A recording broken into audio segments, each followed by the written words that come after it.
귀한 찬양 감사드립니다. 우리 같이 한번 인사를 나눕니다. 주님의 은혜가 여러분에게 환한 미소로 앞뒤 전후좌우로 한번 주님의 은혜가 여러분에게 주님의 은혜가 여러분 위에 가득하기를 바랍니다. 가만히 한번 저를 주목해 보시기 바랍니다. 호랑이는 맹수입니다. 그 힘이 엄청납니다. 사람이 감히 길들이기가 어렵습니다. 호랑이는 육식을 하기 때문에 힘없는 동물들을 사냥해서 그 먹이로 씁니다. 가만히 여러분께 묻습니다. 왜 호랑이는 다른 동물들을 자기 몸을 감추고 기다릴까요? 왜 한 걸음 한 걸음 조용히 다른 동물들에게 다가갈까요? 왜 호랑이는 일격에 다른 동물들을 덮칠까요? 정답은 하나입니다. 잡아먹기 위해서. 별거 없어요. 그런데 똑같은 호랑이인데 어미 호랑이가 자기가 사랑하는 새끼 앞에서는 전혀 다른 모습입니다. 호랑이 새끼가 태어나면 아무리 호랑이라도 별거 없어요. 20일 동안 눈을 뜨지 못합니다. 그러니까 생존 자체가 자기 스스로에게는 없어요. 어떻게 새끼가 생존하느냐? 어미 호랑이가 헌신적으로 돌보기 때문에 가능한 줄로 믿습니다. 그 거친 맹수가 한없이 부드럽습니다. 희한한 일입니다. 끊임없이 먹이를 사냥해서 자기를 절제하고 새끼를 먹입니다. 왜냐? 별거 없어요. 새끼 호랑이를 사랑하기 때문인 줄로 믿습니다. 이것을 생물학자들은 다 같이 번식적 이타성, 번식적 이타성이라 그래요. 같은 호랑이라니까요. 같은 본성이라니까요. 그런데 사랑이 있을 때는 그렇게 부드러워지지만 사랑이 없을 때는 세상에서 가장 무서운 존재가 됩니다. 이게 비밀이에요. 여러분, 교회도 마찬가지입니다. 예수 그리스도를 구주로 믿는 성도들도 마찬가지입니다. 능력이 있어요. 지식이 없는 게 아니에요. 지식이 있고 지혜가 있어요. 은사도 풍성합니다. 그런데 왜 고린도 교회가 문제 백화점이 되느냐? 별거 없어요. 사랑이 없어요. 사랑이 없으니까 능력을 가지고 주신 지식을 가지고 지혜를 가지고 은사를 가지고 서로를 공격하는 겁니다. 서로를 무너뜨리게 하는 것입니다. 서로를 힘들게 하는 것입니다. 서로를 여러분 어렵게 만드는 겁니다. 하나님 앞에 엎드려 기도하는 것도, 하나님 앞에서 말하는 것도, 심지어 애언하는 것도, 심지어 기도하는 것도 서로를 무너뜨리는 도구가 되고 말았습니다. 그래서 하나님은 거침없이 말씀하십니다. 고린도전서 13장 5절에 다 같이 한번, 사랑은 악한 것을 생각하지 아니하며. 그건 사랑이 아니라는 거예요. 잘못된 사랑이란, 아무리 은사를 행해도, 아무리 할 일을 다해도 사랑하지 않고 하는 것은 뭐라는 거예요? 아무것도 아니라는 거예요. 그래서 하나님은 여기서 말씀하시는 악이 뭐냐? 캇콘이라고 하는데요. 나쁜 것이, 나쁜 것, 악한 것, 해로운 것, 도덕적으로 이것은 잘못된 것이라는 거예요. 조금 더 나가면 의도적인 해악을 악이라고 합니다. 그러니까 여러분, 여기서 한번 짚고 넘어갑니다. 백문일답입니다. 정답은 하나님 사랑의 속성입니다. 이렇게 말씀하시면 됩니다. 답이 뭐라고요? 하나님 사랑의 속성입니다. 왜 사랑은 악한 것을 생각하지 않습니까? 왜 사랑하면 해로운 것을 생각할 수가 없습니까? 왜 사랑은 도덕적 악을 넘어섭니까? 왜 사랑은 의도적인 해악을 끼칠 생각이 없습니까? 왜 사랑은 상대를 해칠 목적의 생각, 말, 행동을 하지 않습니까? 그게 하나님 사랑의 속성이에요. 그러니까 성도들이 이 세상을 살아가는 방법은 뭐냐? 하나님을 사랑하는 거예요. 하나님을 뜨겁게 사랑하면 누가 살아요? 내가 살고, 하나님을 사랑하면 사랑할 수 없는 사람도 사랑하게 되는 것을 믿습니다. 고린도전서 강의 오늘 43번째인데 사랑은 악을 생각하지 아니하며. 거두절미하고 성도의 삶은 그냥 사랑하는 삶이다. 다 같이 성도의 삶은 사랑하는 삶이다. 빌러브드다. 빌러브드. 사랑하고 있는 사람이에요. 그러니까 이상한 일이에요. 희한한 일이에요. 하나님을 사랑하면 왠지 가슴이 뜨거워져요. 하나님을 사랑하면 내가 살고 싶어져요. 하나님을 사랑하면 다른 사람을 위하고 싶어져요. 하나님을 사랑하면 아무리 무너진 삶이라도 여러분 바뀌게 돼 있어요. 하나님을 사랑하면 인생이 새로워집니다. 공동체가 다시 세워집니다. 그러니까 우리 인생의 비법이 뭐예요? 하나님 사랑이라니까요. 하나님을 사랑하면 우리 인생은 바뀌게 되어 있는 줄로 믿습니다. 그래서 오늘은 특별히 성경에 룻의 사랑을 살피면서 왜 사랑은 악을 생각하지 않고 선을 행하는지 은혜를 나눠보려고 합니다. 왜 사랑은 악을 생각하지 않느냐? 첫 번째 생각할 것이 다 같이 한번 악을 생각하지 않는 사랑. 대표적인 예가 룻이에요. 룻의 사랑입니다. 여러분 룻 하면 무슨 생각이 나세요? 다 아시잖아요. 룻은 인생에서 의지하고 있던 모든 것이 무너진 사람이에요. 시아버지 엘리멜렉이 돌아가셨어요. 남편 말론이 죽었어요. 시동생 기론이 죽었어요. 남은 것이 뭐예요? 여러분 나이 들어 늙으신 시어머니가 있고 동서가 있어요. 그 당시에 여자는 숫자에 들어가지 않습니다. 그러니까 비빌 언덕이 없어요. 기댈 곳이 없어요. 게다가 룻은 모압 여인이에요. 이방 여인이에요. 그러니까 한마디로 말하면 룻은 어떤 사람이냐? 삶의 자리가 다 무너져 버린 사람이에요. 더 이상 희망이 없는 여인이에요. 그런데 룻기 1장 12절에서 13절에 보면 이렇게 되어 있어요. 같이 한번 읽어봅니다. 시작. 내 딸들아 돌아가라. 나는 늙었으니. 이 무슨 말이에요? 누가 하는 말이에요? 시어머니가 하는 말이에요. 나는 더 이상 희망이 없다.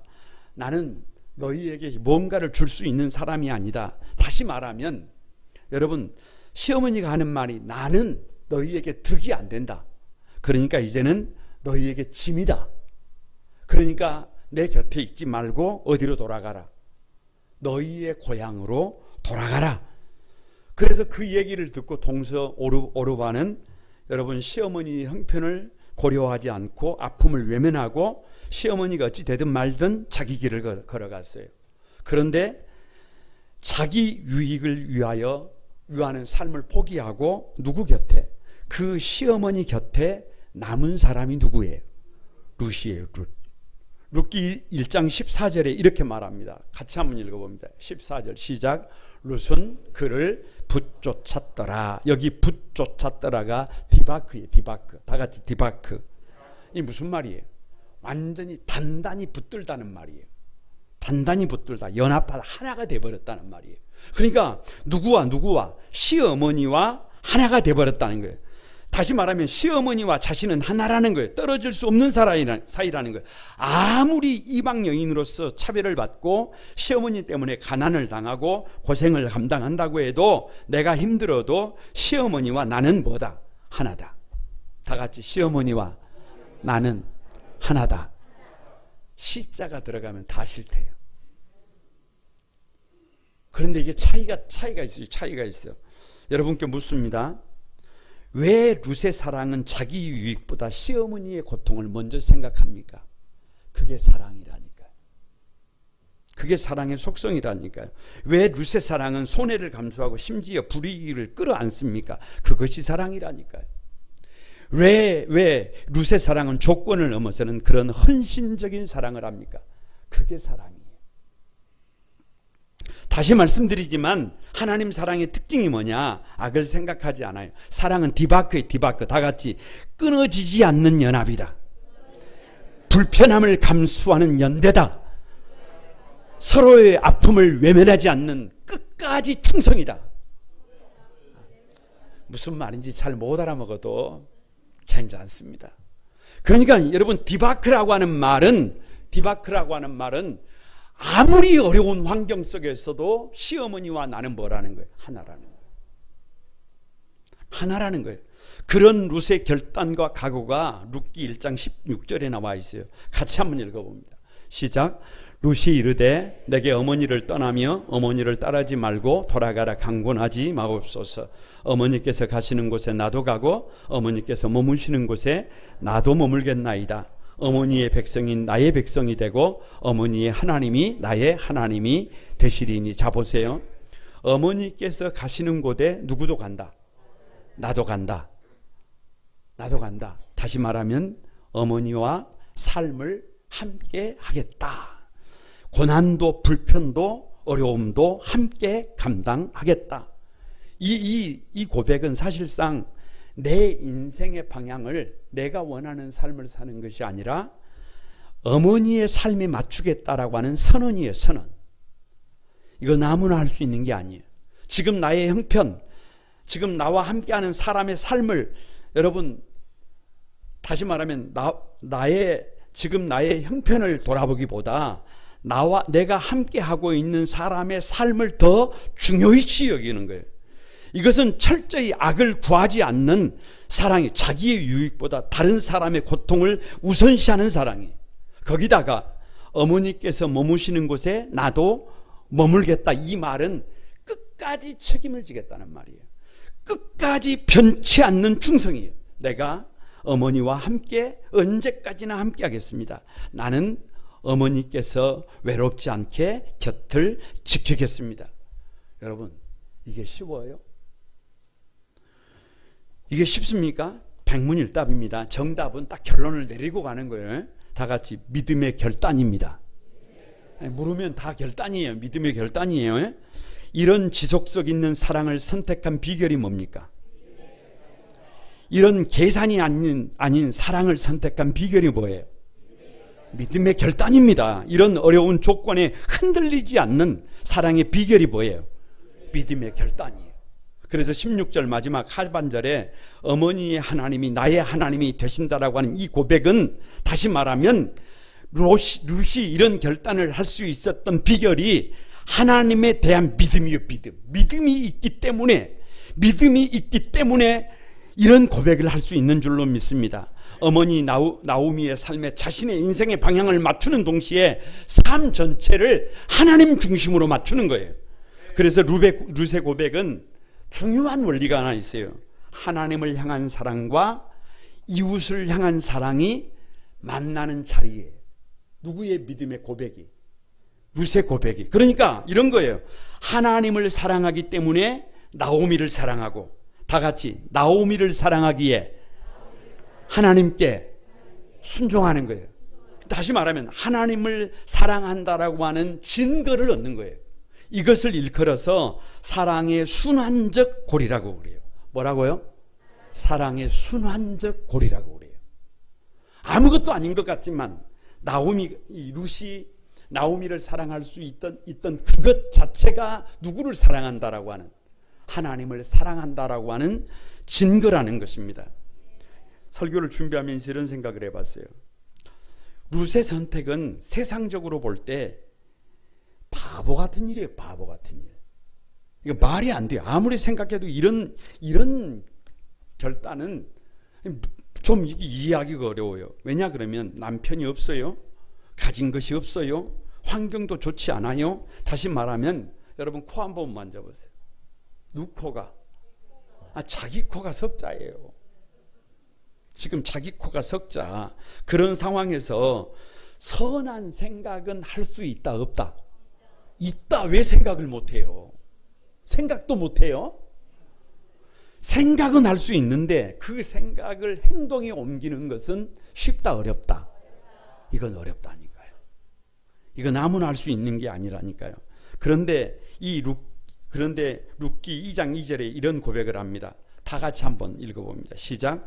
모압 여인 룻이 나오미에게 이르되 원하건대 내가 밭으로 가서 내가 누구에게 은혜를 입으면 그를 따라서 이삭을 줍겠나이다. 자 보세요. 이 말씀이 무슨 말이냐 그러면 시어머니를 모시기 위해서 가족들의 생계를 책임지기 위해서 일터로 나가고 있는데 지금 일터가 있어요 없어요? 일터가 없어요. 밭이 없어요. 그럼에도 불구하고 룻은 빈 바구니를 들고 밖으로 나가는 것입니다. 여러분 꼭 기억해야 해요. 이것이 십자가 사랑의 예표예요. 예표. 이것이 십자가 사랑의 예표. 로마서 5장 8절에 우리가 죄인 되었을 때에 그리스도께서 우리를 위하여 죽으심으로 하나님께서 우리에게 대한 자기의 사랑을 확정하셨다고 했어요. 우리에게 죄가 있다니까요. 우리에게 문제가 있다니까요. 우리가 하나님의 사랑을 받을 자격이 있는 것이 아니라니까요. 그럼에도 불구하고 조건 없이 주님이 우리를 사랑해 주셨어요. 그러니까 꼭 기억해야 해요. 사랑은 상태가 아니라 사명이에요. 사명. 다 같이 사랑은 상태가 아니라 사명이다. 이게 무슨 말이에요? 룻이 시어머니를 붙쫓은 것은 감정이나 연민이 아니라 자신을 향한 하나님의 부르심으로 받아들였다는 거예요. 부르심으로. 그래서 사랑은 왜 나만 십자가를 짊어져야 하느냐 이런 소백을 하지 않습니다. 그래서 사랑은 그 사람이 어떤 존재이냐, 강한 사람이냐, 약한 사람이냐, 병든 사람이냐, 무언가 득이 되는 사람이냐 이것을 따지는 것이 아니라 내가 어떤 존재로 부름을 받았느냐 그것이 중요한 줄로 믿습니다. 그래서 룻은 시어머니의 무력함을 탓하지 않아요. 약함을 탓하지 않아요. 능력 없음을 문제 삼지 않아요. 오히려 시어머니의 그 무력함, 약함, 문제 속에서 자신의 사명을 발견했습니다. 그래서 룻의 사랑은 악한 것을 생각하지 않고 그럼에도 불구하고 선한 것을 생각합니다. 여러분 가슴에 손을 한번 얹어보세요. 그리고 한번 새겨보세요. 하나님의 사랑은 악한 것을 생각하지 않는다. 나는 그런 삶을 살고 있어요. 그래서 그 사랑이 나를 회복시키고 그 사랑이 여러분 가정을 회복시키고 그 사랑이 공동체를 회복시키는 줄로 믿습니다. 그 사랑의 주인공이 여러분이 되시길 바랍니다. 왜 사랑은 악을 생각하지 않느냐? 두 번째로 생각할 것이 악이 아닌 선을 구한 결과, 열매를 한번 생각해 봐야 해요. 여러분 다시 한번 정리를 해봅니다. 룻은 어떤 여인이라고요? 룻은 눈을 떠보니까 모압 자손으로 태어났어요. 모압 자손으로. 신명기 23장 3절을 같이 한번 읽어봅니다. 시작. 암몬 사람과 모압 사람은 여호와의 총회에 들어오지 못하리니 그들에게 속한 자는 10대뿐 아니라 영원히 여호와의 총회에 들어오지 못하리라. 자 보세요. 암몬과 모압 사람들은 여호와의 총회에 하나님 앞에 예배자로 설 수 있다 없다? 없다. 암몬과 모압에게 속한 사람은 10대뿐만 아니라 10대뿐만 아니라 영원히 여호와의 총회에 들어올 수 있다 없다? 없다. 여러분 누구 앞에 설 수가 없어요. 하나님 앞에 설 수가 없어요. 하나님 앞에 설 수가 없어요. 이유가 있습니다. 이스라엘 백성들이 출애굽을 해서 가나안을 향해 나아가고 있어요. 젖과 꿀이 흐르는 가나안을 땅을 향해서 가고 있는데 그 길을 막은 자손들이 누구예요? 모압 자손들이에요. 장애물이 천국 가는 길에 장애물이 모압 사람들이에요. 모압 왕 발락이 발람 선지자에게 뇌물을 줘서 이스라엘을 끝까지 저주하려고 합니다. 그러니까 이스라엘을 근본적으로 붕괴시키려고 했던 거예요. 그 저주에 실패하니까 발락이 이스라엘 백성들에게 음행하도록 여인들을 풀어서 범죄하게 만들었고 수많은 사람들이 죽어갔습니다. 그런 암몬의 기원을 아세요? 그런 암몬이 어떻게 출발했는지 아세요? 암몬과 모압의 조상이 누구냐 그러면 아브라함의 조카 롯입니다. 룻이 아니라 롯. 그러니까 그 롯의 죄가 뭐냐 그러면 롯은 예의도 없고 질서도 없고 영적 안목도 없어요. 그래서 결정적인 순간에 소돔과 고모라 눈에 보기에 좋은 것을 택하고 거기만 가면 잘 먹고 잘 살 수 있다고 생각하고 그리로 가버린 거예요. 다른 사람에 대한 배려도 없이. 그 소돔과 고모라가 멸망을 당할 때 천사들이 롯과 그 가족들을 구하기 위하여 서둘러 피하라고 합니다. 롯이 머뭇머뭇거리니까 천사들이 롯의 손을 붙잡고 성 밖으로 끌어냅니다. 끌어내야 나와요.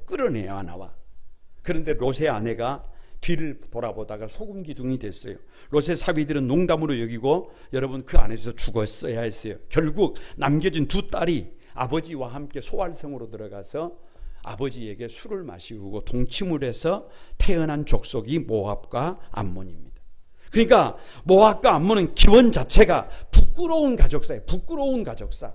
이건 여러분 가정의 죄로 시작된 지파예요. 롯의 두 딸이 아버지를 술 취하게 해서 낳은 자손이 바로 모압과 암몬입니다. 다시 말하면 롯은 태생적으로 혈통적으로 율법적으로 저주받은 자손의 후손이에요. 이게 룻이에요. 그러니까 한번 생각을 해보세요. 기원이 되는 롯, 그리고 롯의 아내, 롯의 두 사위, 롯의 두 딸, 그리고 모압 왕 발락, 그리고 자기까지 가만히 뒤를 역사를 더듬어 보면 여러분 아름다운 것이 있어요, 없어요? 없어요. 자랑할 것이 있어요, 없어요? 뭔 자랑을 해요? 차라리 없는 것보다 못한 존재, 저주받은 존재, 차라리 태어나지 말아야 할 존재들이었어요. 이런 사람의 후손이 룻이에요. 도무지 희망이 없는 존재예요. 그럼에도 불구하고 룻은 이 모든 것을 뒤집고 다른 길을 가요. 다른 길을 가. 악을 생각하지 않고 여러분 선한 것을 구합니다. 이것이 믿음의 삶이, 이것이 믿음의 삶.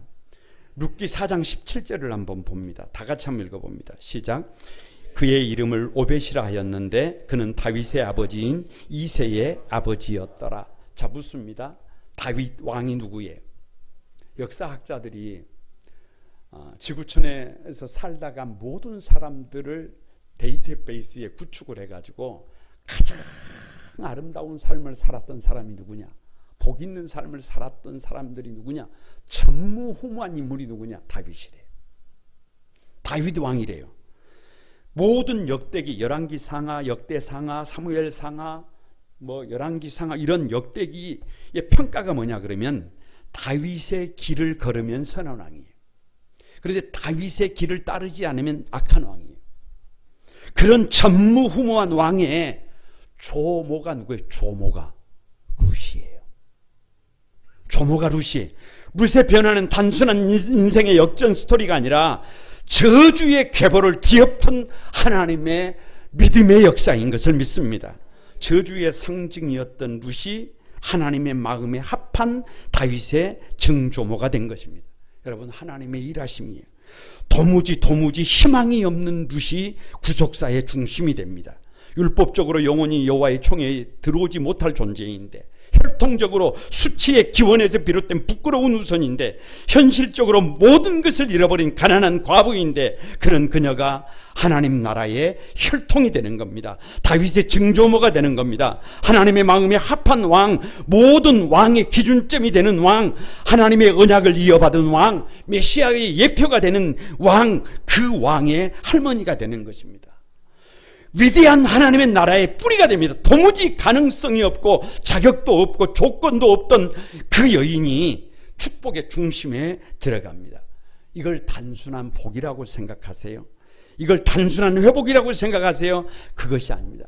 이것은 영적인 지각 변동입니다. 이것은 하나님의 은혜가 죄를 압도하고 저주를 무너뜨리고 과거를 찢고 미래를 여는 새로운 인생입니다. 이게 복음이에요. 이것이 예수 믿는 것입니다. 이것이 악을 생각하지 않는 참 사랑, 예수님의 사랑의 극적인 반정입니다. 이것이 바로 오늘 설교를 통해서 여러분에게 요청하시는 하나님이 요청하시는 삶인 것을 믿습니다. 마태복음 1장 5절에서 6절을 한번 같이 봅니다. 같이 읽어봅니다. 살몬은 라합에게서 보아스를 낳고, 보아스는 룻에게서 오벳을 낳고, 오벳은 이새를 낳고, 이새는 다윗 왕을 낳으니라. 자, 보세요. 마태복음 1장의 족보는 예수님의 족보예요. 그 예수님의 족보에 누구의 이름이 올라가는 거예요? 보아스는 룻에게서 누구의 이름이 들어와요? 룻의 이름이 당당히 들어와 있어요. 여러분, 이게 복음이에요. 저주를 받은 자도, 거절을 당한 자도, 율법에서 제외된 자도 여러분, 악을 생각하지 않는 사랑으로 선을 구하면 역사에 하나님의 족보의 주인공이 될 수 있다는 것입니다. 이것은 하나님의 사랑이 얼마나 깊고 넓고 오래 참는지를 보여주는 역사적인 선언이. 사랑은 과거를 묻지 않습니다. 사랑은 악을 기억하지 않고 사랑은 선한 길로 사람을 이끌어 갑니다. 룻은 저주의 대물림 속에서 순간마다 사랑을 선택했고 선을 구했고 결국 구속사의 주인공이 되었습니다. 여러분, 이게 복음이에요. 이게 예수 믿는 것이에요. 이 복음이 저와 여러분의 희망인 줄로 믿습니다. 과거가 어떠했던, 조건이 어떠했던, 지금의 삶의 자리가 아무리 어렵고 힘들든, 아무리 버거운 삶이라도 악을 생각하지 않는 사랑, 선을 구하는 사랑, 그 길을 선택했다면 하나님은 우리를 축복의 통로로 세울 것을 믿습니다. 회복의 주인공으로 세울 것을 믿습니다. 이것이 믿음의 삶입니다. 다 같이 다시 한번 가슴에 손을 얹어봅니다. 그리고 한번 새겨봅니다. 하나님은 지금도 저주의 자리를 구원의 무대로 바꾸십니다. 인생의 밑바닥을 은혜의 출발점으로 삼으십니다. 악을 생각하지 않는 사랑을 하늘 문을 여는 열쇠로 쓰시는 줄로 믿습니다.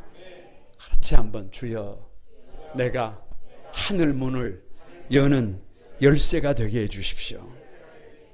그 주인공이 여러분이 되기를 바랍니다. 왜 사랑은 악을 생각하지 않느냐? 마지막으로 다 같이 한번, 최고의 선물이 된 룻입니다. 뭐가 됐다고요? 최고의 선물이에요. 룻의 이름을 가만히 이게 들여다보면 그냥 최고의 선물이에요.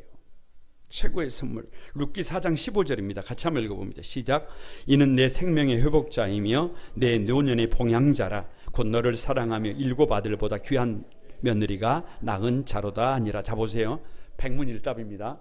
정답은 정해놨어요. 최고의 선물이기 때문입니다. 시작. 한번 가슴에 새기는 거예요. 한번 가슴에 새기는 거예요. 왜 나오미는 룻이 자신의 생명의 회복자라고 합니까? 왜 나오미는 룻이 자신의 노년의 봉양자라고 합니까? 왜 나오미는 룻을 사랑하며 일곱 아들보다 더 귀하다고 합니까? 다시 말하면 룻은 시어머니 나오미에게 최고의 선물이라는 거예요. 나오미가 생각할 때 누가 없으면, 룻이 없으면 자기 인생은 뭐예요? 여러분, 마라요, 마라. 쓰디쓴 인생이에요. 쓰디쓴 인생. 그런데 누가 있어서, 룻이 있어서, 최고의 선물이 있어서 새로운 삶을 사는 거예요. 예수 믿는 것이 도대체 뭐예요? 예수 믿는 것이 뭐예요? 그 누군가에게 내가 최고의 선물이 되는 거예요. 옆 사람을 한번 봐보세요. 그냥 보지 말고 눈을 보세요. 눈을 마주하세요. 다 같이 한번 따라서 해보세요. 당신은 나에게 최고의 선물입니다. 그 고백을 한번 받아야 해요. 그 고백을 서로 할 수 있어야 해요. 룻기 3장 10절입니다. 다 같이 한번 읽어봅니다. 시작. 그가 이르되 내 딸아 여호와께서 내게 복 주시기를 원하노라. 내가 가난하건 부하건 젊은 자를 따르지 아니하였으니 내가 베푼 이내가 처음보다 나중이 더하도다. 자, 보세요. 룻은 보아스에게도 최고의 선물이 됩니다. 왜 보아스가 룻에게 여호와께서 너에게 복 주시기를 원한다고 하는 거예요? 최고의 선물이라니까요. 왜 보아스가 룻에게 네가 베푼 인애가 처음보다 나중이 더 크다고 합니까? 최고의 선물이라니까요. 보아스는 이 룻의 겸손함, 순결함, 책임감, 믿음을 보면서 이 룻이 나에게 최고의 선물인 것을 알았어요. 그래서 룻을 아내로 맞이하고 가정을 이루고 기업을 물려주면서, 여러분, 어찌 보면 룻 자체가 가장 아름다운 삶을 살아가는, 가장 변화된 삶을 살아가는 복의 모형이 됩니다. 그게 누구라는 거예요? 성도라는 거예요. 최고의 선물 같은 삶을 룻이 살아요. 룻이 살아. 그 이름값을 하게 됩니다. 그런데요, 이 룻은요, 자기만 최고의 선물이 되는 것이 아니라 자기와 함께 사는 보아스까지 구속사의 최고의 선물이 되게 합니다. 이게 복음이에요. 이게 예수 믿는 것이에요. 여러분, 그 주인공이 여러분이 되어야 할 것을 믿습니다. 다시 한번 옆 사람을 보면서 당신은 모든 사람을 이 시대에 최고의 선물로 만들 사람입니다. 그 길을 가야 해요. 그 길을 가야 해요. 그 길을 가야 해요. 우리 교회는 6월 16일부터 18일까지 목민교회 원로 목사님이신 김동현 목사님을 모시고 2박 3일 부흥회를 합니다. 부흥회 주제가 변화된 축복의 삶입니다. 김동현 목사님은 호남 사람이에요. 호남 사람으로 서울에 올라가서 교회를 세우고 가장 건강한 교회로, 가장 큰 교회로 세운 대표적인 호남 인물이에요. 그냥 제가 저 광고판에다가 영적 거장에게 듣는다 이렇게 썼어요. 밖에. 여러분, 거인이에요. 거인. 큰 사람이에요. 일평생 여러분 믿음의 길을 걸어오신 목사님께서 7번 집회를 합니다. 그래서 그 7번 집회를 통해서 저와 여러분에게 도전할 때 그 말씀 속에서 하나님이 일하시게 될 것을 믿습니다. 기회로 받아야 합니다. 이번 부흥회가 축복된 삶으로 가는 기회가 되기를 바랍니다. 그래서 이번 부흥회를 위해서 내일 아침부터 금요일 저녁까지 특별 새벽 기도회로 모입니다. 함께 기도하려고 합니다. 함께 마음을 모아보려고 합니다. 함께 변화된 축복의 삶을 살아보려고 합니다. 그래서 저 개인적으로 준비한 특별 새벽 기도의 주제가 최고의 선물이 됩시다. 다 같이 최고의 선물이 됩시다. 여러분, 룻은 자신의 삶을 통해서 예수님을 드러냈어요. 최고의 선물이 됐어요. 그냥 존재 자체가 반짝반짝 빛나서 예수님을 증거하고 있어요. 이것입니다. 우리를 만나는 모든 사람들이 저와 여러분을 바라보면서 당신은 나에게 하나님이 보내신 최고의 선물입니다. 그 고백이 있어야 여러분 가정을 세우고 교회를 확장시키고 이 땅에 하나님의 나라를 세울 수 있는 것을 믿습니다. 말씀을 마칩니다. 하나님은 룻을 통해서 저와 여러분에게 말씀하십니다. 내가 너를 누군가의 최고의 선물로 사용하겠다. 내가 너를 이 시대와 역사의 최고의 선물로 사용하겠다. 내가 너를 거룩한 구만 소망교회의 최고의 선물로 사용하겠다라고. 여러분, 룻은 자신의 신분을 탓하지 않았습니다. 환경을 탓하지 않았습니다.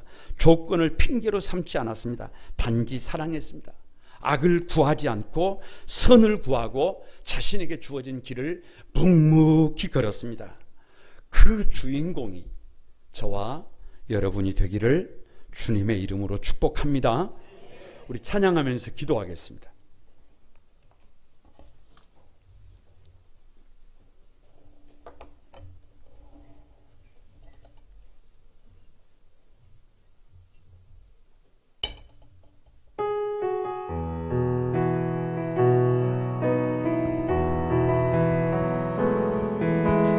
이 세상을 살아가는 동안에 나의 힘을 의지할 수 없으니 기도하고 낙심하지 말 것은 주께서 참 소망이 되시리라. 다시 한번 주의 길을 걸어가는 동안에 주의 길을 걸어가는 동안에 세상에 의지할 수 없으니 감사하고 낙심하지 말 것은 주께서 참 기쁨이 여러분, 우리 오른손을 들고 이 세상을 살아가는 동안에 이 세상을 살아가는 동안에 나의 힘을 의지할 수 없으니 기도하고 낙심하지 말 것은 주께서 참 소망이 손을 높이 들고 같이 한번 하나님의 꿈이 나의 비전이 되고 예수님의 성품이 나의 인격이 되고 성령님의 권능이 나의 능력이 되니 원하고 바라고 다시 한번 여러분, 하나님의 꿈이 나의 비전이 되고 예수님의 상품이 나의 인격이 되고 성령님의 권능이 나의 능력이 되니 원하고 바라고 기도합니다. 여러분 같이 한번 기도하십시다. 사랑은 악을 생각하지 않는다고 말씀하십니다. 룻처럼 악이 아닌 선을 구하면서 누군가에게 최고의 선물이 되어 보십시다. 룻이 나오미의 회복자가 되었듯 우리도 누군가의 인생을 회복하는 통로가 되어 보십시다. 룻이 다윗의 증조모가 되었듯 예수 그리스도의 믿음의 족보에 올랐듯 우리가 많이 부족해도, 우리가 연약해도, 모자람이 있어도 믿음으로 그 길을 걸어갈 수 있습니다. 이번 특별 새벽기도회와 부흥회를 통해서 우리 교회와 우리 가정과 이 시대와 역사 속에 우리 각자가 최고의 선물로 세워지게 해달라고, 예수 믿는 성도다운 삶을 살게 해달라고, 여러분 우리 다 같이 한번 두 손을 들고 주여 삼창하고 하나님 앞에 통성으로 한번 같이 기도합니다. 다 같이 한번 기도합니다. 주여 주여 주여. 날목하는 짐승처럼 하나님 앞에 울부짖으며 하나님 나도 그렇게 살고 싶습니다. 나도 성도답게 살고 싶습니다. 나도 최고의 선물이 되어 보고 싶습니다. 나도 하나님 아버지 그냥 그렇게 되는 대로 살아가는 인생이 아니라 아버지 없어서는 안 될 복 있는 아버지 이 삶을 살아가고 싶습니다. 주님 도와주소서. 주님 역사해 주소서. 아버지 오늘도 말씀 속에서 결단하고 내게 주신 말씀으로 받고 도전하는 당신의 사랑하는 백성들을 마음껏 축복해 주시고 하나님 저들을 향한 하나님의 놀라운 은혜가 가득 기름 부어지도록 도와주시옵소서.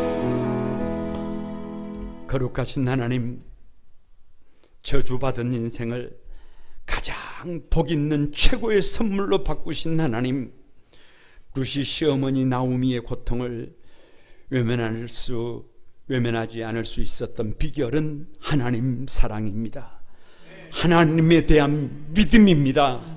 우리 거룩한 꿈 한 소망에 사랑하는 성도들 한 사람 한 사람 하나님 사랑에 빠지게 하여 주옵소서. 가슴이 뜨거워지게 하여 주시옵소서.